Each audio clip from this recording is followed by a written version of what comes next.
Let's say that it would take you 10 minutes to solve this puzzle. How long would it take if you received constant electric shocks to your hands? Longer, right? Because the pain would distract you from the task. Well, maybe not. It's how you handle pain. Some people are distracted by pain. It takes them longer to complete a task, and they do it less well. Other people use tasks to distract themselves from pain, and those people actually do the task faster and better when they're in pain than when they're not. Some people can just send their mind a-wandering to distract themselves from pain.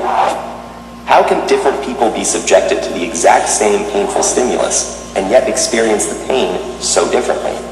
And why does this matter? First of all, what is pain? Pain is an unpleasant sensory and emotional experience associated with actual or potential tissue damage.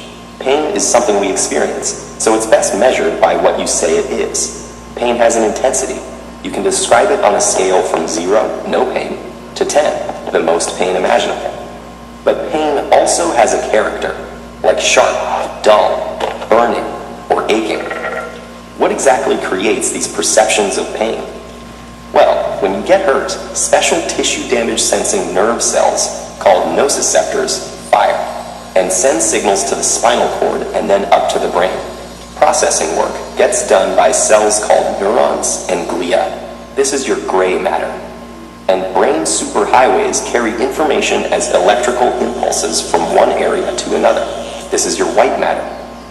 The superhighway that carries pain information from the spinal cord to the brain is our sensing pathway that ends in the cortex, the part of the brain that decides what to do with the pain signal.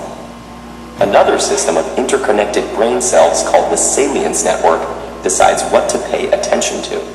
Since pain can have serious consequences, the pain signal immediately activates the salience network. Now you're paying attention. The brain also responds to the pain and has to cope with these pain signals. So motor pathways are activated to take your hand off a hot stove, for example. But modulation networks are also activated that deliver endorphins and enkephalins, chemicals released when you're in pain or during extreme exercise, creating the runner's high. These chemical systems help regulate and reduce pain.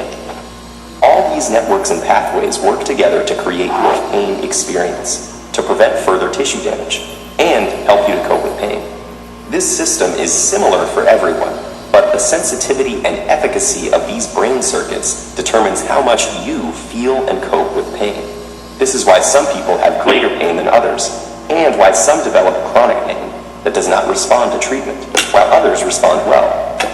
Variability in pain sensitivities is not so different than all kinds of variability in responses to other stimuli.